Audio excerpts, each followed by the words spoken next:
ನಮಸ್ಕಾರ ವೀಕ್ಷಕರೇ, ನೀವು ನೋಡ್ತಾ ಇದ್ದೀರಾ ವಿಶ್ವವಾಣಿ ಮನಿ. ನಾನು ಕೇಶವ್ ಪ್ರಸಾದ್.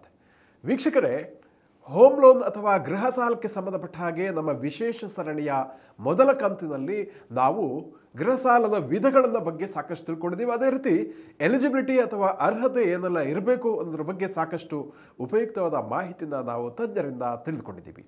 ಈ ಸರಣಿಯ ಎರಡನೇ ಭಾಗವಾದ ಇವತ್ತು ನಾವು ಹೋಮ್ ಲೋನ್ ಬಗ್ಗೆ ಸಾಕಷ್ಟು ವಿಚಾರಗಳಿದೆ. ಮುಂದಿನ ಹಂತದಲ್ಲಿ ಏನೆಲ್ಲ ವಿಚಾರಗಳನ್ನು ನಾವು ತಿಳ್ಕೊಳ್ಳೋಣ ಈ ಎಪಿಸೋಡ್ನಲ್ಲಿ ಅನ್ನೋದ್ರ ಬಗ್ಗೆ ನಮಗೆ ತಜ್ಞರಾದಂತಹ ವಿಶ್ವನಾಥ್ ಅರ್ಭಟ್ ಅವರು ನಮ್ಮ ಜೊತೆ ಇದ್ದಾರೆ.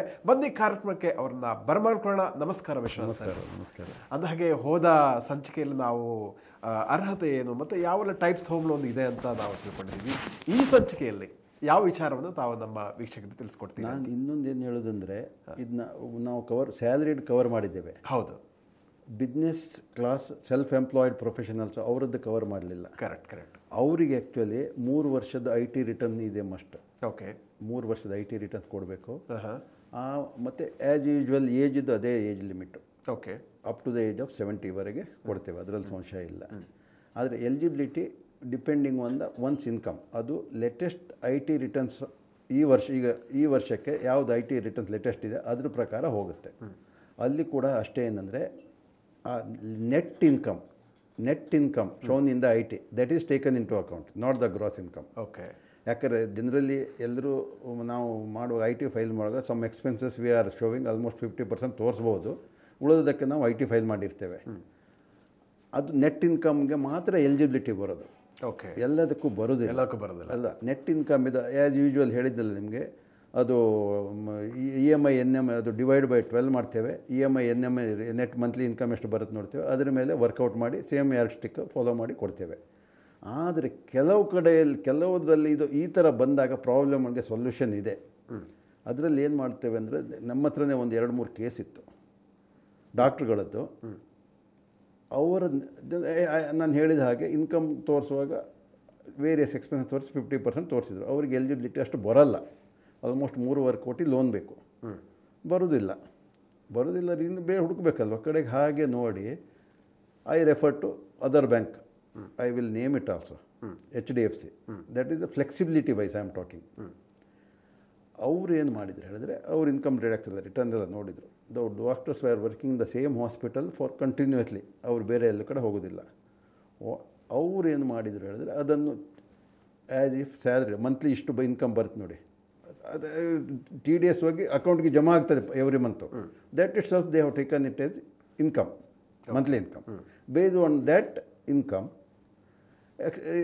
Required loan amount they could extend it. ಮಾಡಿದ್ದಾರೆ. ಅದು depending on the case to case change ಆಗುತ್ತದೆ. ಎಲ್ರಿಗೂ ಅದು ಬರುತ್ತೆ ಅಂತ ಹೇಳಲ್ಲ ನಾನು. Depending on the case change ಆಗುತ್ತೆ.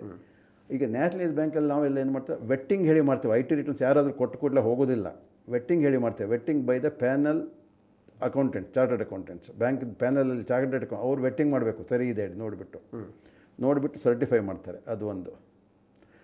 ಎರಡನೇದಾಗಿ ಕೆಲವರು ಸಂಡ್ರಿ ಇನ್ಕಮ್ ಹೇಳಿ ತೋರಿಸ್ತಾರೆ. ಸಂಡ್ರಿ ಇನ್ಕಮಿಗೆ ಬೆಲೆ ಇಲ್ಲ. ಸಂಡ್ರಿ ಇನ್ಕಮ್ ಹೇಳೋದು ಲೆಕ್ಕಕ್ಕೆ ಬರೋದಿಲ್ಲ. ಏನು ಇನ್ಕಮ್ ಹೇಳಿ ಏನು ಗೊತ್ತಿದೆ, ಸಂಡ್ರಿ ಹೇಳಿಗೆ ಏನೋ ಸಿಗುತ್ತೆ ಹೇಳಿ ಕೂಡ ಆಗುತ್ತೆ, ಅದಕ್ಕೆ ಲೆಕ್ಕ ಬರೋದಿಲ್ಲ. ಆದರೆ ಇದೇ ಥರ ಒಂದು ಕೇಸಲ್ಲಿ ನನಗೆ ಇನ್ನೊಂದು ಕೇಸ್ ಸಿಕ್ತು. ಏನು ಹೇಳಿದ್ರೆ, ಪ್ರೊವಿಷನ್ ಸ್ಟೋರ್ ಇದೆ, IT ರಿಟರ್ನ್ಸ್ ಇದೆ, GST ಎಲ್ಲ ಇದೆ. ಅವ್ರು ಏನು ಮಾಡಿದ್ರೆ, ಅವರ ಹೆಂಡತಿಗೆ ತಿಂಗಳಿಗೆ 20,000 ಸಂಬಳ ಕೊಟ್ಟಿದ್ದಾರೆ. ಮಾತ್ರ ಅಲ್ಲ, ಅಕೌಂಟಿಗೆ ಹಾಕಿದ್ದಾರೆ, ಎವ್ರಿ ಮಂತ್ ಉಳಿತಾಯ ಖಾತೆಗೆ ಹಾಕಿದ್ದಾರೆ. IT ರಿಟರ್ನು ಫೈಲ್ ಮಾಡಿದ್ದಾರೆ. ನ್ಯಾಷನಲೈಸ್ ಬ್ಯಾಂಕಲ್ಲಿ ಆಗೋದಿಲ್ಲ ಹೇಳಿದರು. ಯಾಕಂದರೆ ಫಾರ್ಮ್ 16 ಹೇಳಿದೆ, ಸಿಗೋದಿಲ್ಲ. ಕರೆಕ್ಟ್. ಎಂಪ್ಲಾಯರ್ ಫಾರ್ಮ್ 16 ಕೊಡಬೇಕು, ಸಿಗೋದಿಲ್ಲ. ಅದು ಕೂಡ ಫ್ಲೆಕ್ಸಿಬಿಲಿಟಿ. ಅದು ನ್ಯಾಷನಲೈಸ್ ಬ್ಯಾಂಕಲ್ಲಿ ಆಗಿಲ್ಲ. HDFCಗೆ ಹಾಕಿದ ಮಾಡಿ ಕೊಟ್ಟಿದ್ದಾರೆ. They have consider that income also, because there is a entry, clear cut entry ಇದೆ. ಎವ್ರಿ ಮಂತ್ 20,000 ಸಂಬಳ ಕೊಟ್ಟಿರೋದಕ್ಕೆ ಹೆಂಡತಿ ಇರ್ಬೋದು. 20,000 ಸಂಬಳ ಕೊಟ್ಟಿದ್ದಕ್ಕೆ ಕ್ಲಿಯರ್ ಎಂಟ್ರಿ ಇದೆ. ಅದು ಕೂಡ ಮಾಡಿದ್ದಾರೆ. ಸೊ HDFCಯಲ್ಲಿ ಅದು flexibility wise no doubt about it. Okay. General nationalise bank, ನಾನು ಎಲ್ಲರಿಗೂ ಹೇಳಿ ನ್ಯಾಷನಲೈಸ್ ಬ್ಯಾಂಕ್ ಹೋಗಿ, because there is a transparency. ಮತ್ತು ಬಾಯಿಗೆ ಬಂದಾಗ ಏನು ಮಾಡ್ಲಿಕ್ಕೆ ಆಗೋಲ್ಲ rules. Even interest is calculated on daily basis product. ನೀವು ಇವತ್ತು 10,000 ಕಟ್ಟಿದ್ರೆ ಇವತ್ತಿಂದ 10,000ಕ್ಕೆ ಬಡ್ಡಿ ಬೀಳೋದಿಲ್ಲ. ಆದ್ದರಿಂದ ಆ ಟೆನ್ಯೂರು ಕಮ್ಮಿ ಆಗುತ್ತೆ. ಹಾಗೆ ವಿವರಿಸಿದಾಗ ಟೆನ್ಯೂರು ಕಮ್ಮಿ ಆಗುತ್ತೆ. ಓಕೆ, ಆಯ್ತಲ್ವಾ?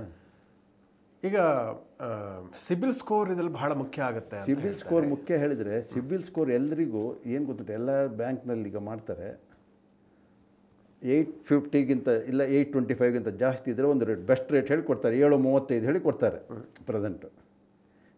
ಆ 850 ಯಾರದ್ದು ಇರುವುದಿಲ್ಲ, 1% ಕೂಡ ಬರೋದಿಲ್ಲ. ನೆಕ್ಸ್ಟ್ ಬರುವಾಗ ಅದು ಟ್ಯಾಲಿ ಆಗುತ್ತೆ ಅಲ್ಲಿಗೆ, ಗೊತ್ತಾಯ್ತಲ್ಲ? ಆ ಸಿಬಿಲ್ ಸ್ಕೋರ್ ಎಫೆಕ್ಟ್ ಒಂದು ಯಾವ ಲೋನ್ ತೊಗೊಂಡ್ರು ಕೂಡ, ಕ್ರೆಡಿಟ್ ಕಾರ್ಡ್ ಆಗಲಿ, ಈವನ್ ಅಂಗಡಿಗಳಲ್ಲಿ ಪರ್ಚೇಸ್ ಮಾಡಿ ಯಾವುದೇ ಪೇಮೆಂಟ್ ಇದ್ದರು, EMIಗಳು ಕಟ್ಟೋದಿದ್ರು, ಅದು ಟೈಮ್ ಪ್ರಕಾರ ಟೈಮ್ಲಿ ಕಟ್ಟಬೇಕಾಗತ್ತೆ. ಅದು ಕಟ್ಟಿಲ್ಲ ಆದರೆ once CIBIL report will go. ಅದೇ ಥರ ಎಜುಕೇಷನ್ ಲೋನ್ ಮಕ್ಕಳದ್ದು ನಾವು ತೊಗೊಂಡ್ರೆ ನಾವು ಕೂಡ ಸಿಸ್ಟಮ್ಯಾಟಿಕ್ಕಾಗಿ ಕಟ್ಕೊಳ್ಬೇಕು, ಡಿಲೇ ಮಾಡಬಾರ್ದು. ಯಾವುದೇ ಕಾರಣಕ್ಕೂ ಡಿಲೇ ಮಾಡಿದರೆ ಕಷ್ಟದಲ್ಲಿ ಬೀಳ್ತೇವೆ, ಕಷ್ಟದಲ್ಲಿ ಮಕ್ಕಳುಗಳು ಬೀಳ್ತಾರೆ. ಆ ಥರದ್ದು ಕೇಸ್ ಬಂದಿದೆ ನಮ್ಮ ಹತ್ರ. ಆ ಥರದ ಕೇಸ್ ಒಬ್ಬರದ್ದು ಪಾಪ ಒಂದು 32,000 ಕಮ್ಮಿ ಮಾಡಿ ಕೊಟ್ಟು ಕ್ಲೋಸ್ ಮಾಡಿದರು ಎಜುಕೇಷನ್ ಲೋನು. 32,000 ಕೊಟ್ಟು ಕಮ್ಮಿ ಮಾಡಿ ಎಜುಕೇಷನ್ ಲೋನ್ ಕ್ಲೋಸ್ ಮಾಡಿದರು. ಹೋಮ್ ಲೋನಿಗೆ ಬಂದಾಗ ಲೋನ್ ತೊಗೊಳ್ತಾ ಇಲ್ಲ. ಇವರದ್ದು ಎಜುಕೇಷನ್ ಲೋನ್ ಇರೋದು ಮಗನ ಹೆಸರಲ್ಲಿ. ಮಗ ಆಗ ಮೈನರ್ ಆಗಿದ್ದೆ, ಈಗ ಮೇಜರ್ ಆಗಿದ್ದಾನೆ, ಲೋನ್ ಸಿಗೋದಿಲ್ಲ. ಕಡೆಗೆ ಅವನಿಗೆಲ್ಲ ಸಮಜಾಯಿಸಿ ಆ ಲೋನನ್ನು ಬಡ್ಡಿ ಸಮೇತ ಆ ದಿವಸದಿಂದ ಇವತ್ತಿನವರೆಗೆ ಎಷ್ಟು ಕಟ್ಟಬೇಕು ಅದು ಬಡ್ಡಿ ಸಮೇತ ಕಟ್ಟಿಸಿ ಕ್ಲಿಯರ್ ಮಾಡಿಸಿ, ಸಿಬಿಲ್ ರಿಪೋರ್ಟು ಒಂದು 15 ವರ್ಷ ಚೇಂಜ್ ಆಗುತ್ತೆ. ಆಮೇಲೆ ಹೊಸ ಲೋನ್ ಕೊಟ್ಟಿದ್ದೇವೆ ಅವನಿಗೆ, ಮಾಡಿದ್ದೇವೆ. ಯಾವುದೇ ಪ್ರಾಬ್ಲಮ್ ಇದ್ರೆ ಏನಾದ್ರು ಒಂದು ಸೊಲ್ಯೂಷನ್ ಹುಡುಕಬೇಕಲ್ವಾ? ಕರೆಕ್ಟ್, ಅಷ್ಟೇ. ಮತ್ತು ನೀವು ಹೇಳಿದ ಹಾಗೆ ರಿಜೆಕ್ಟ್ ಆಗೋದಂದರೆ ಸಿಬಿಲ್ ಸ್ಕೋರಲ್ಲಿ. ಈಗ ಒಂದು ವೀಕ್ಷಕರ ಗಮನಕ್ಕೆ, ಸಾಕಷ್ಟು ಮಂದಿದು ಹೋಮ್ ಲೋನು ರಿಜೆಕ್ಟ್ ಆಗುತ್ತೆ. ಯಾಕೆ ಅಂತ ಅವ್ರು ಚಡಪಡಿಸ್ತಾ ಇದ್ದಾರೆ, ಯಾಕೆ ಬ್ಯಾಂಕ್ ಲೋನು ರಿಜೆಕ್ಟ್ ಆಯಿತು ಅಪ್ಲಿಕೇಶನ್ ಅನ್ನೋಂಥದ್ದು. ಸೊ ಅದಕ್ಕೆ ಸಂಬಂಧಪಟ್ಟ ಹಾಗೆ ಹೇಳಿ. ಅದಕ್ಕೆ ಮೇನ್ಲಿ ಇರೋದು ಸಿಬಿಲ್ ರಿಪೋರ್ಟೇ. ಸಿಬಿಲ್ ರಿಪೋರ್ಟ್, ಹೌದು, ಮೇನ್ಲಿ ಇರೋದು CIBIL report. Okay, CIBIL report ಸರಿ ಇಲ್ಲ ಆದರೆ ಸಿಗುವುದಿಲ್ಲ. ಈಗ ನಾನು ನಿಮಗೆ ತಿಳಿಸಿದ ಹಾಗೆ ಈಗ ಒಂದು ಅಪ್ಲಿಕೇಶನ್ ಬಂದಿದೆ ನಮ್ಮ ಹತ್ರ. ಪ್ರಾಪರ್ಟಿ ತಂದೆ ತಾಯಿ ಹೆಸರಲ್ಲಿ ಇದೆ, ಮಗನ ಹೆಸರಲ್ಲಿ ಲೋನ್ ಮಾಡಿದ್ದಾರೆ. ಓಕೆ, ಆದರೆ credit card dues right of ಆಗಿದೆ ಇಬ್ಬರು ತಾಯಿ ತಂದೆ ಪೇರೆಂಟ್ಸ್ ಹೆಸರಲ್ಲಿ. ಓಹೋ, ಹೇಗೆ ಮಾಡ್ಬೋದು ಹೇಳಿ? ಈಗ ಸಿಬಿಲ್ ರಿಪೋರ್ಟ್ ಅಡ್ವರ್ಸ್ ಆಗಿದೆ, ಏನು ಮಾಡೋಕ್ಕಾಗುತ್ತೆ? ದೆನ್ ನೆಕ್ಸ್ಟ್ ಆಲ್ಟರ್ನೇಟಿವ್ ಅಂದರೆ suggestion, property should be gifted to the son, his CIBIL is good. ಆದರೆ ಅದು ನಾವು ಹೇಳ್ಬೋದು ಕಸ್ಟಮರ್ಸ್ಗೆ, ಅದು ಅವರು ತಿಳ್ಕೊಳ್ಬೇಕು ಹೇಗೆ ಮಾಡ್ತಾರೆ, ನಮಗೂ ಗೊತ್ತಾಗಲ್ಲ. ಮೋಸ್ಟ್ ಆಫ್ ದ ಜನರಿಗೆ ಆ ಸಿಬಿಲ್ ಸ್ಕೋರು, ಎಸ್ಪೆಷಲಿ ಆ ಕ್ರೆಡಿಟ್ ಕಾರ್ಡ್ ಉಂಟಲ್ಲ ಅದರದ್ದು ಗೊತ್ತಿಲ್ಲ ಅವರಿಗೆಲ್ಲ. ನನಗೂ ಗೊತ್ತಿರಲಿಲ್ಲ. ನಾನು ಒಂದು ಇದು ಸಿಕ್ಕಾಪಟ್ಟೆ ಹಳೇದು ಕೇಸು, ನಮಗೂ ಗೊತ್ತಿಲ್ಲ. ಸುಮ್ಮನೆ ಪ್ರೊಸೆಸಿಂಗ್ ಚಾರ್ಜ್ ಹೇಳಿ ಹಾಕ್ತಾರೆ, ನಾವು ಕಟ್ಟೋದಿಲ್ಲ, ನಾವು ಯೂಸೇ ಮಾಡೋದಿಲ್ಲ ಕ್ರೆಡಿಟ್ ಕಾರ್ಡು. ಆ ಥರ ಇರುವಾಗ ಸಿಬಿಲ್ ಸ್ಕೋರ್ ಬಗ್ಗೆ ಗಮನ ಕೊಡಬೇಕು, ಎಲ್ಲ ಕಂತುಗಳು ಕರೆಕ್ಟಾಗಿ ಕಟ್ಕೊಂಡು ಹೋಗಬೇಕು. ಅದಕ್ಕೆ most of the cases reject ಆಗೋದು. ಓಕೆ, ಇಲ್ಲ ಆದರೆ ಇನ್ನೂ ಕೆಲವು ಸಲ ಆಗುತ್ತೆ, ಕಾಗದ ಪತ್ರಗಳು ಸರಿ ಇಲ್ಲ. ಮೊನ್ನೆ ಒಂದು ಕೇಸ್ ರಿಜೆಕ್ಟ್ ಆಯಿತು, ಒರಿಜಿನಲ್ ಸೇಲ್ಡ್ ಡೀಡ್ ಇಲ್ಲ. ಕಾನೂನು ಪ್ರಕಾರ ಕಂಪ್ಲೇಂಟ್ ಕೊಟ್ಟಿದ್ದಾರೆ, ಪೇಪರ್ ಪಬ್ಲಿಕೇಶನ್ ಎಲ್ಲ ಹಾಕಿದ್ದಾರೆ. ಆದರೂ ಕೂಡ ಫಾರ್ ಸಮ್ ರೀಸನ್ ರಿಜೆಕ್ಟ್ ಆಯ್ತದು, ಏನು ಮಾಡಲಿಕ್ಕಾಗಲಿಲ್ಲ. I had no time to ಬೇರೆ ಇದು ಮಾಡಿ ಮುಂದುವರಿಸಿ ಬೇರೆ ಕಡೆಯಿಂದ ಮಾಡಿಸ್ಕೊಡ್ಲಿಕ್ಕೆ. ಸೆಲ್ಲರು ಸ್ವಲ್ಪ ಇದು ಮಾಡಿದೆ, ನಂಗೆ ಆಗೋದಿಲ್ಲ, ಕ್ಯಾನ್ಸಲ್ ಮಾಡ್ತೀನಿ ಹೇಳಿ. ಅಂದರೆ ಸರಿ, ಇಲ್ಲೊಂದು ಪ್ರಶ್ನೆ. ಈಗ ಬ್ಯಾಂಕ್ನವರು ಈಗ ಎಲ್ಲ ಪ್ರಾಪರ್ಟಿ ಡಾಕ್ಯುಮೆಂಟನ್ನು, ಈಗ ಅರ್ಜಿದಾರರು ಕೊಡುವಂತಹ ಡಾಕ್ಯುಮೆಂಟನ್ನು ಅವರು ಪುನಃ ರಿವೆರಿಫಿಕೇಷನ್ ಮಾಡ್ತಾರಾ ಹೇಗೆ? ಈಗ ಎಸ್ಪೆಷಲಿ ಪ್ರಾಪರ್ಟಿ ಪೇಪರ್ಸು ಅಡ್ವೊಕೇಟು ಪರಿಚಯ ಇದ್ದವ್ರ ಹತ್ರ ಮಾಡಿಸ್ಕೊಂಡು ಬರ್ತಾರೆ. ನಾನು ಸಜೆಷನ್ ಅಂದರೆ generally prefer to go to the panel advocates of any banks. Generally advocates are okay, no problem. ಒಂದು ಸಲ ಪೇಪರ್ಸ್ ಎಲ್ಲ ಸರಿ ಇದೆ ಹೇಳಿದರೆ ಪ್ಯಾನಲ್ ಅಡ್ವೊಕೇಟ್ ಹತ್ರ ಲೀಗಲ್ ಒಪಿನಿಯನ್ ತೊಗೊಳ್ತವೆ. ಅಂದರೆ ಬ್ಯಾಂಕಿನ ಪ್ಯಾನಲ್ ಅಡ್ವೊಕೇಟ್ಸ್. ಓಕೆ, ಎಲ್ಲ ಬ್ಯಾಂಕಿಗೂ ಪ್ಯಾನಲ್ ಆಫ್ ಅಡ್ವೊಕೇಟ್ಸ್ ಇರ್ತಾರೆ, ಅವ್ರ ಹತ್ರ ಲೀಗಲ್ ಒಪಿನಿಯನ್ ತೊಗೊಳ್ತಾರೆ. ಅವರೆಲ್ಲ ಪೇಪರ್ ಎಲ್ಲ ಸರಿ ಇದೆ, ಈ ಥರ ಈ ಕಾಗದ ಪತ್ರಗಳನ್ನು ತೊಗೊಂಡ್ರೆ ನೀವು ಮಾರ್ಟ್ಗೇಜ್ ಮಾಡಿದ್ರು ಅದಕ್ಕೆ ಹಿಡಿತಾ ಇದೆ ಮಾರ್ಟ್ಗೇಜ್ ಮೇಲೆ, ಅವ್ರು ಕೊಡ್ತಾರೆ. ಅಲ್ಲ, ಅದೀಗ ಕಸ್ಟಮರೇ ಬ್ಯಾಂಕಿಗೆ ಬ್ಯಾಂಕ್ನವರೇ ಮಾಡ್ತೇವೆ.